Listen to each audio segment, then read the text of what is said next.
This morning we're going to talk about Odysseus and the Odyssey Part 2. In today's reading, Odysseus meets Circe and he comes across the Sirens. So at the beginning, first we have Aeolus, who's the keeper of winds. This deity gives Odysseus winds to push him back toward Ithaca, but also gives him a bag of winds that can be directed in any way. It's not going to end well, that's it. So right when the crew is almost to Ithaca, the bag bursts open and blows them the complete opposite direction. These guys cannot catch a break. After they get back to the starting line, they decide to just keep on sailing, and they land at the land of the Laestrygonians, or giants. The giants destroy Odysseus' fleet and leave one ship behind.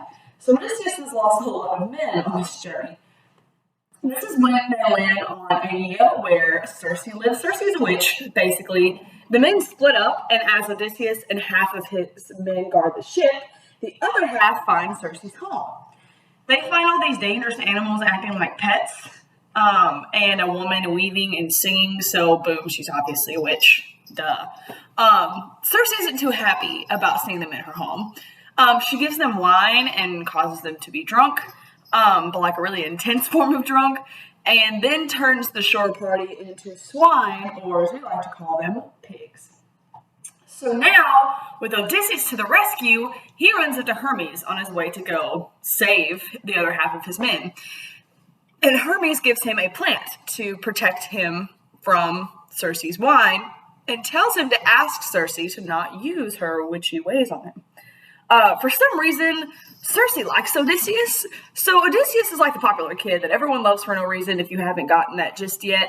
Odysseus even tries to kill Circe, and she kind of like finds this attractive. I don't know why. So she dotes upon him, and he makes her promise to let his men go. Can't enjoy any of her flirting because he's afraid she's not going to let his men go. She gives up and finally changes his men back to men. But Circe asks him to bring his men back, all of the men back, and he does. And they end up trapped on this island for a whole year, just eating and drinking and being merry, before Odysseus decides to come out of his trance of comfort and pleasure. So what's the somewhat of the story with Circe, the first half of part 2? One is this idea of being too comfortable to the point of immobilization is very dangerous. So being too comfortable is a problem. Odysseus and his men waste an entire year not getting back to Ithaca, being stuck on this island because they're just having a great time and they're comfortable and it's awesome. Why would we leave? Also, did anybody catch the backhand towards ancient women? We get this from the story of Calypso, and then later reading from the Sirens. Women just cause a lot of problems in the ancient world. Women are used as witches, as temptresses, and they cause heroes to falter. In the words of Mickey Goldblum from the Rocky movies, and then later said by Rocky to Adonis Creed in the Creed movies, women weaken legs, and this theme is very prominent in this story and in the next one.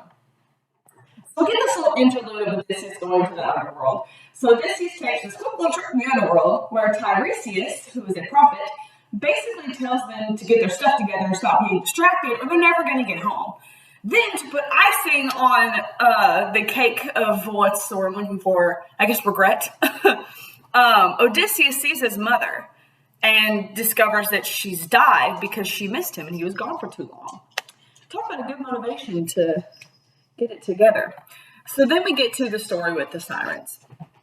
So they leave the underworld and Odysseus just cannot stay away and goes right back to Circe's island.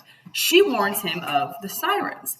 She tells him that he and his crew must plug their ears with wax so they won't hear the Sirens' song and fall into their trap. See, Sirens have this beautiful song that lure men in and then they kill them. She tells him, quote unquote, "But if you wish to listen, let the men tie you to the lugger, hand and foot, back to the mast, lashed to the mast, so that you may hear those harpies' thrilling voices," unquote. The men pass the Sirens, and Odysseus gives each of them wax like he was told to do. but he has them tie him to the mast. So Odysseus wants to hear. He wants to get the full effect of the siren song. And when they pass the sirens and he starts to hear it, he starts begging his men to untie him. But thankfully they had earwax in their ears, so they can't hear him. But also they weren't going to let him go anyways because he told them not to. As soon as the men are free of the sirens, a storm starts a brewing. I wonder how that could have happened. Who could possibly be mad at Odysseus that controls the seas? Because remember, with the Cyclops, they are the sons of Poseidon. Poseidon causes good or bad trips on the sea. They're starting to have a storm. Maybe Poseidon's caught wind and doesn't really like Odysseus that much. So what's the deal with the sirens? Why do we learn the siren story? What's some things we can take away? Notice that Odysseus has his men's ears plugged, but he wants to hear. Was this out of pure curiosity, or was this out of pride? You decide. Also, more women are temptresses and steer men off their path, and this was just a big sentiment in a lot of ancient writings and poems and songs, and it's a big reflection of women's roles in ancient society. It's just kind of how it was. Another thing I want to point out in both of these stories is the epic simile. So we know that a simile uses like or as, it's a direct comparison. An epic simile is when you have those similes in an epic poem and they stretch out a little bit. So here is the quote from the first part about Circe, from the first section.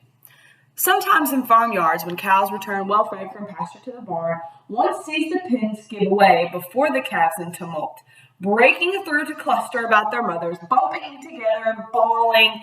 Just that way, my crew poured around me when they saw me come, their faces wet with tears, as if they saw their homeland and the crags of Ithaca, even the very town where they were born. And weeping still they cried out in greeting, Prince, what joy this is, your safe return. Now Ithaca seems here, and we in Ithaca. But tell us now, what death befell our friends?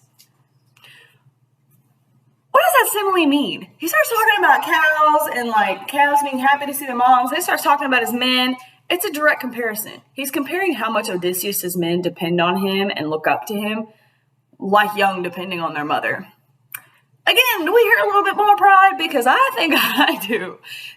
The more that we hear about Odysseus, the more you're going to get those hints of pride that honestly kind of cause him to stumble and fall occasionally. But this is a big character trait in a lot of heroes, and especially heroes that we see in classic literature. It's the same that we see in Hamlet. It's the same that we see in Achilles that causes his death. That tragic flaw of pride. But we'll see.